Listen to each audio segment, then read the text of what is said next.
Shalom. All praises to the Heavenly Father, Apukuya. Praise be to the earthly mother, the Pachamama, and all of her earthly angels, the Erkadeshwe. Praise be to the Holy Spirit, the Kahe. In the name of his only begotten Son, Motsah the Lamb, unification to the nation. So, guys, we got another one. This is going to be a very important video. Using whatever, free time I have. Most of my time's been towards work right now. But I have a really nice video for you guys. I'm still working on other videos, but I have to pray on some things that I get some things right before I release information on those topics. And even this topic, there's still so much more to look into.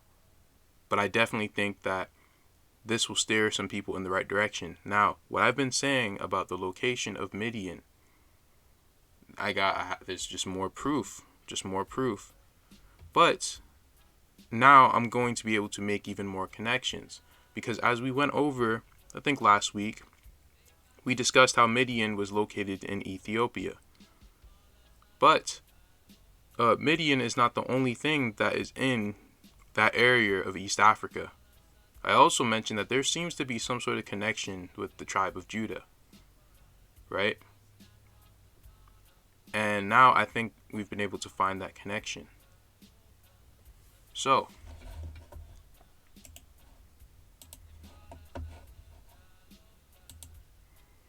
we are in 1 Secacah chapter 6, verse 104. In those days, a small troop of people of the church followed after them, and they established Shabuah among the people of Beth Peor. Now, why is that very important? Because Beth Peor was supposed to be east of the Jordan. And the term east of the Jordan, honestly, it really just means anywhere other than the coastal peninsula or island of Canaan, which you guys know I believe is the west coast of North and South America. That is the land of Canaan. Not all of it, but you know what I mean. So, let me think. The reason why this is important, I'm just gonna let you know. I'm gonna tell you right now. And the people there became a people of faith for many generations, right? And it came to pass after some few years went by that a man named Hani, who was a circle drawer, who was the father of Elizabeth, the mother of John, gave his property at Secacah with an orchard and dwelling unto the church. And it was near the cleft of Moses at Secacah. Whoa.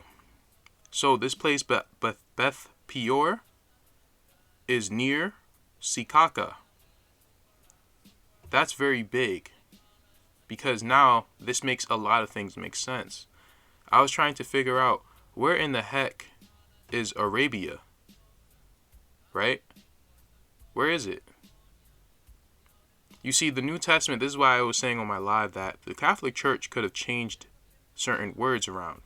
But I don't think they literally wrote the New Testament. I think they had their hands in it, maybe. But I don't think they literally wrote anything. For example, it says in the New Testament that Sinai is in Arabia. But that's not what the Old Testament says. The Old Testament says the wilderness of Zin or Sin. Right? And there's something off about that. And the reason why it's called the desert of Sin, one, is because of the dryness, but two, Sin, S-I-N, means moon. And then you connect with Bolivia and the Valley of the Moon. You connect to Padan Aram, which means the highest point of Mesopotamia. Bolivia is the highest point in South America. So I'm just putting this all together. And then you have the salt cities that it speaks about in the Psalms in regards to Padan Aram. But that's not Arabia. The New Testament says that Sinai is in Arabia. No, it's not. It's in the wilderness of Zin. So that definitely answers some questions. But we're going to get into why this is, so big. We're going to go to Joshua 15, Strong's Concordance. And we're going to skip down to, let me see, in the wilderness, Beth Araba, which is where Arabia comes from, Medine, and Secacah. So three of these places are in the same place, right? In the wilderness, Beth Araba or Arabia, Medine, and Secacah. Now let's look up these words. Beth Haraba, right? The house of the desert valley, or place of the depression. A place in Judah or in Benjamin, site unknown.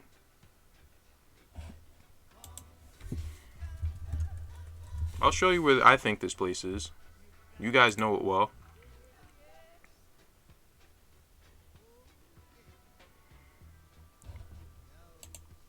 You see, how can Secacah be in the land of Judah while also being east of Jordan? As I said, the lands of Judah were all over the world. The cities of Judah, I should say, not the lands, but because the literal lands of Judah, they were split into 4 quarters. In the middle of the 4 quarters was Jerusalem, right? That was the literal land of Judah. But the cities of Judah, they were all over the world. That's why you have Juttah, Juttah, right, as a Levitical city. But that's not literally Jerusalem. You know, it was a main city. Waiting for this to load. Should load in a second. So,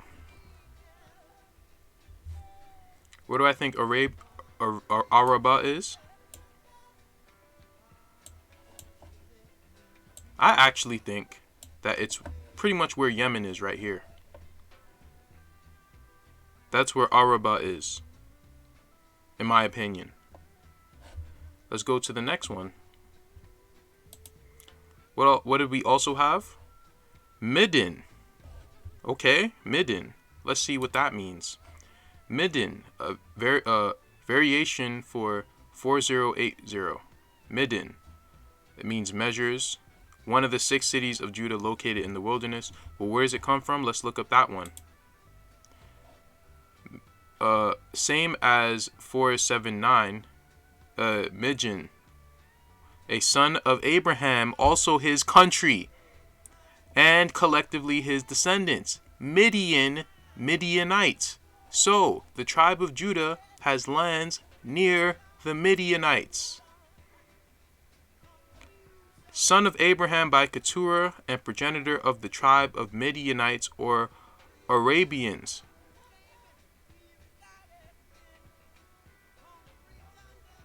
Come on, bro. And where is that? Is that right here? And then what also is near that? What also was the third one that it said right next to it? Secacah. Right? All these places are in East Africa. East Africa and the quote-unquote Sinai Desert. Yemen. Hold on, wait. Because I said this a long time ago, but I was like, nah, that can't be. Because I said maybe some of the lands of Benjamin are actually in Yemen. Said that a while ago, but I was like, nah. You know why? Because it's literally in the name. It's really Ben Yamin. Yamin means south. So, this must be some sort of border between Judah and Benjamin's land.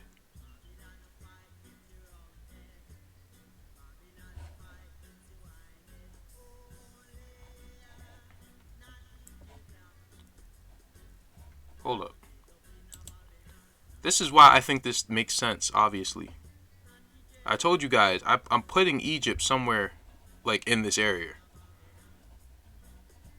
That's where I'm putting Egypt.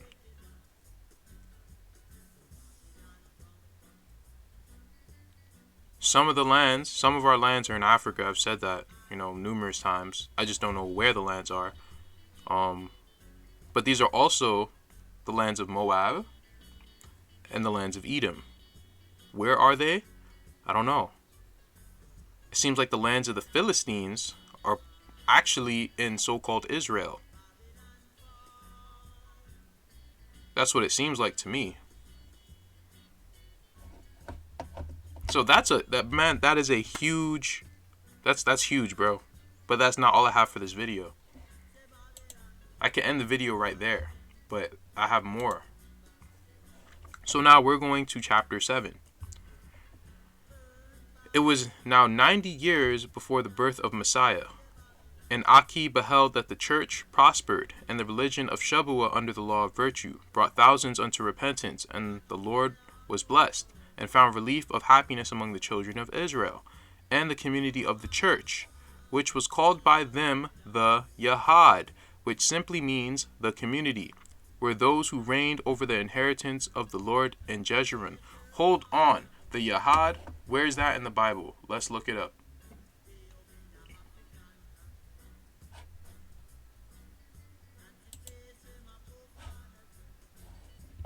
So where is this? Where was this word used? That didn't mean to come together or to join together. When was this word used as a place or to name a group of people? This was used in Esther chapter 8, verse 17. Wait a minute. What captivity was Esther in? The Persians and the Medes. The Persians and the Midians. The Persians and the Midianites. In every province and in every city, whithersoever the king's commandment and his decree came, the Jews had joy and gladness, a feast and a good day, and many of the people of the land became Jews. Many of the people of the land became Jews. Yahad. For the fear of the Jews fell upon them. So, listen, man.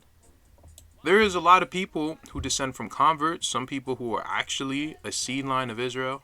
But I can kind of tell between the converts, the people who came after, and the people who, are really of Israel. For one, they know who their brothers are. They don't get into looks.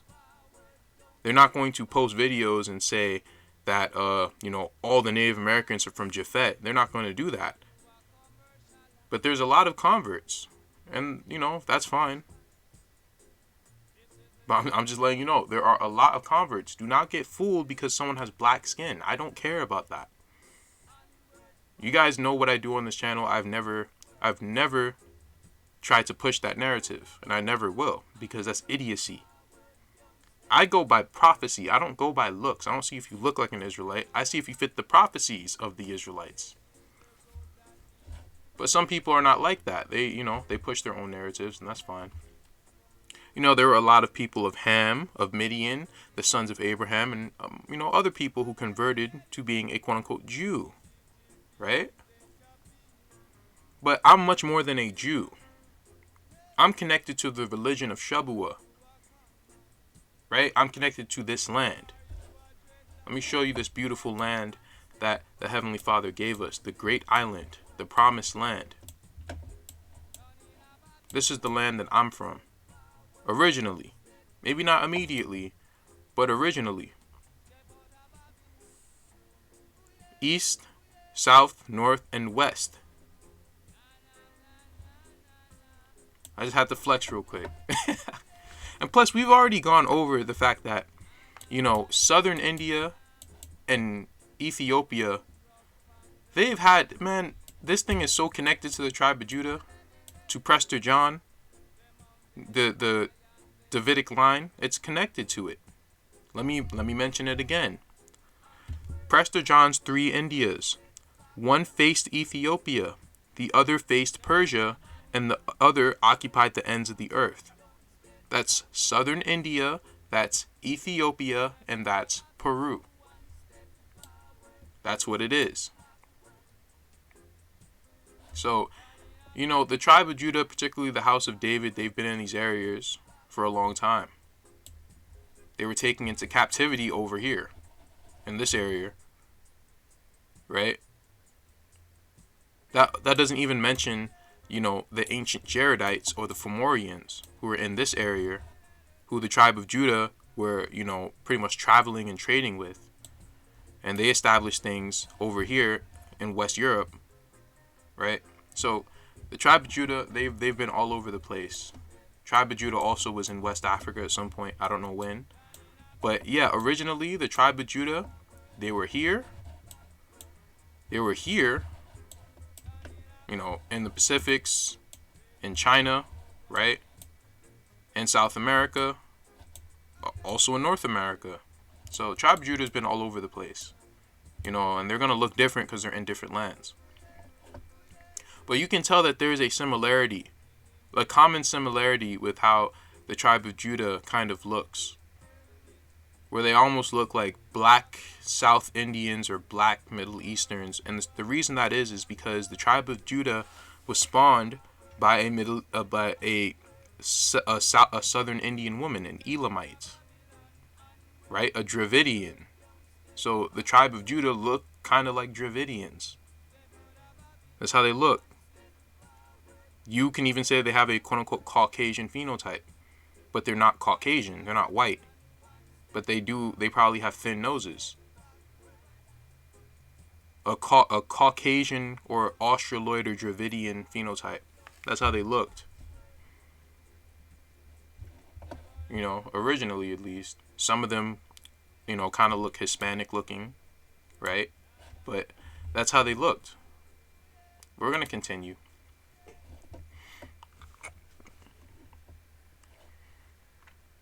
So let me see where I wanted to go to now.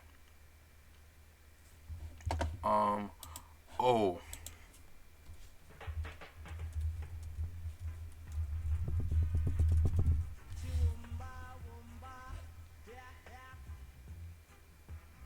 Because I'm trying to figure out where, you know, I'm thinking that he was born, I'm talking about the Messiah, I'm thinking that he was born in Peru because it says that he was born in Bethlehem. But I don't think Bethlehem is here. I think Bethlehem is somewhere else, man. Might be in Africa. So, hey. Was David born in a city that was almost like a province city that the tribe of Judah had land in? Somewhere in Africa? Somewhere in India? I don't know. Could have been. But let me see where I wanted to read. And it came to pass that all the people of Ummah rejoiced greatly, and they sang songs of joy. By the way, Aki's people, they were in North America. They pretty much started up here. That is where they started. I'm sure them and Jared's people, they spread around all the rest of the Americas, but they started here originally. I was letting you know.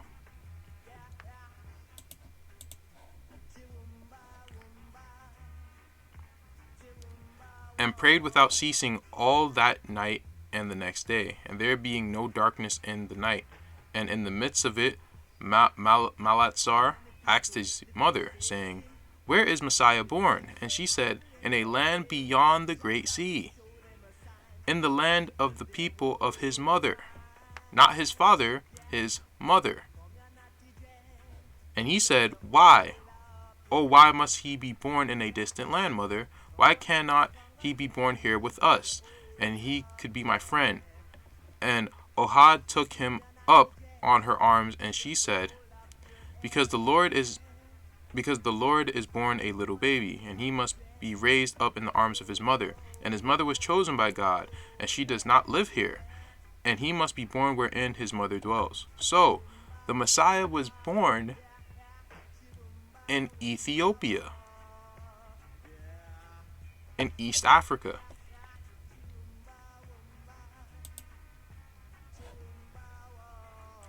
Skipping down.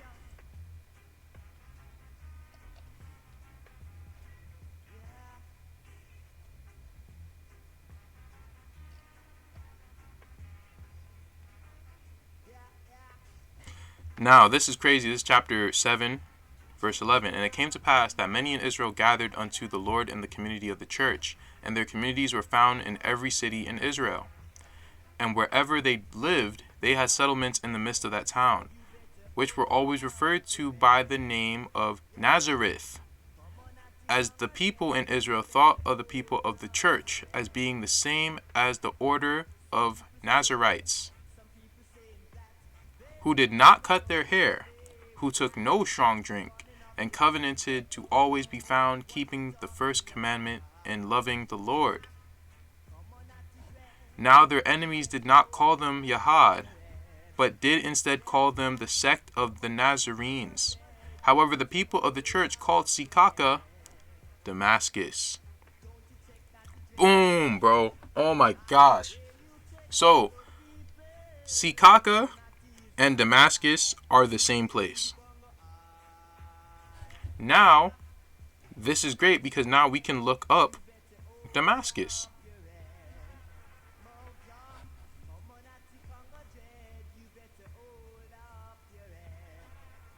I have a lot of tabs open.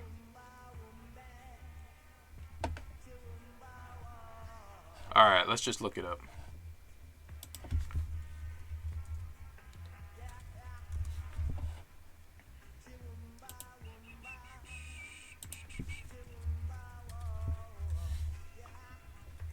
Now, these are all the times where Damascus is mentioned. Now, why is this important? And the king of Assyria hearkened unto him, for the king of Assyria went up against Damascus, and took it, and carried the people of it captive to Kir, and slew Rezin. So, as we went over, the Assyrians obviously had some sort of influence. They had some sort of influence on Ethiopia. Even the kings, Haile Selassie, he wore crowns crowns that are similar to the Assyrian crowns. So that's very interesting. But yeah, this is just more confirmation that Damascus, Secacah, Arabah, they're all right next to Midian, because Midian is in East Africa. Midian is in Ethiopia. They called Moses' wife, who was a Midianite, an Ethiopian. Why would they call her that? Come on, man. Let's keep putting it together. And then they try to confuse people with, this horrible translation. Bro, it says the Syrians. When you look up this word, it says Aram. Right? But there's a difference between Padan Aram and Aram. There's not the same thing. It's not the same place. They translate Padan Aram and Haran into Syria. They're all the same place. No, they're not. Padan Aram is in South America. Aram, that could be talking about Mesopotamia, or at least the place where Abraham came out of. But it says when the Aram of Damascus, it's specified. So, and look, in Syria, Damascus, or Aram, Damascus. Aram is just a word, bro. Every time you see Aram, it's not talking about literally Mesopotamia. It's not. Like, that's not true. And that's what's wrong with this King James Version, man. They did this so they can hide things, and it really does piss me off. Anyway, Nazarite. In the Hebrew Bible, a Nazarite is one who voluntarily took a vow described in Numbers 6, 1 through 21. Nazarite comes from the Hebrew word nazir, meaning consecrated or separated. The vow required the person during this time to abstain from all wine and anything else made from the grapevine plant, such as cream of tartar, grapeseed oil, etc. Refrain from cutting the hair on one's head, but to allow locks of the head's hair to grow. Not to become ritually impure by contract with corpses or graves, even those of family members. So these are all the things that they had to do. And you can see that there's very similar to Rastafarianism, right? You know, with them having dreads and things of that sort. Let me see if there's anything else I wanted to read.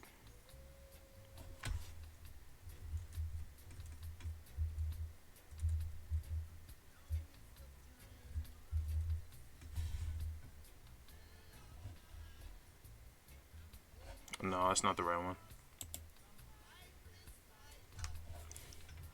Check this out. And the king of Assyria hearkened unto him, for the king of Assyria went up against Damascus, or Secacah, or around Midian, and took it, and carried the people of it captive to Kir, and slew Rezin. We read that already, right? Listen to this. The burden of Moab, because in the night of of Moab is laid waste, and brought to silence, because in that night Kir of Moab is laid waste. Kir of Moab. So Moab must be nearby. Edom must be nearby. And Elam bare the quiver of with chariots of men and horsemen, and Kir uncovereth the shield. Why is it naming these places as if they're close together or something? Amos chapter 1 verse 5. I will break also the bar of Damascus, and cut off the inhabitants from the plain of Aven, and him that holdeth the scepter from the house of Eden, of Eden, and the people of Syria shall go forth unto Kir, saith the Lord. From the house of Eden? Huh?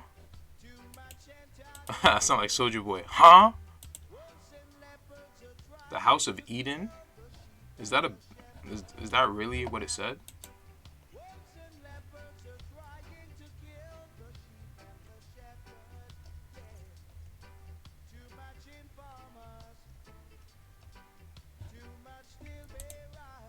Oh, I'm confused, bro.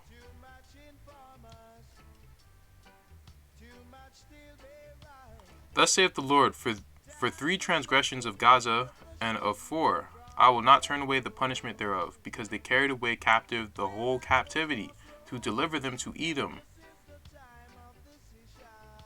So all these different places, Gaza, Ashkelon, Ashdod, it seems like these places literally are over there. It doesn't seem like they're over here.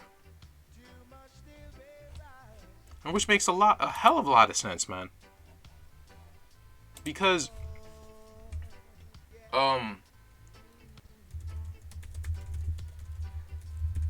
they find a lot of actual they found a lot of proof about the Philistines being in this land. They do. They find proof of this. But they don't find proof of anything else. They don't find any proof of any holy land or the Israelites really being here. They only find the house of David being here. They don't find anything else. So I find that very interesting. Now this is also something to show you guys.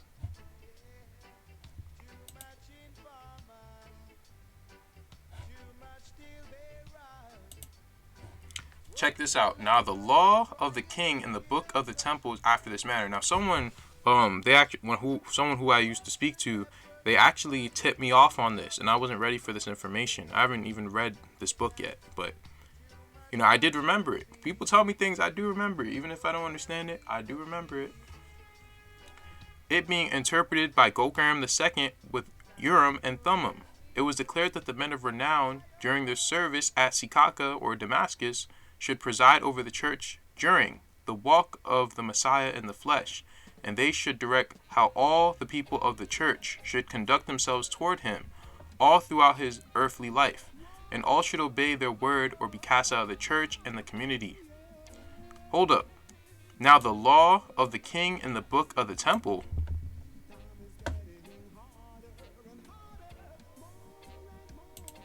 What does the Hebrew Nagast mean? The glory of the kings? And this one thing, like some people accept this, some people don't. I don't know, I have to read it myself. But this is what I'm interested.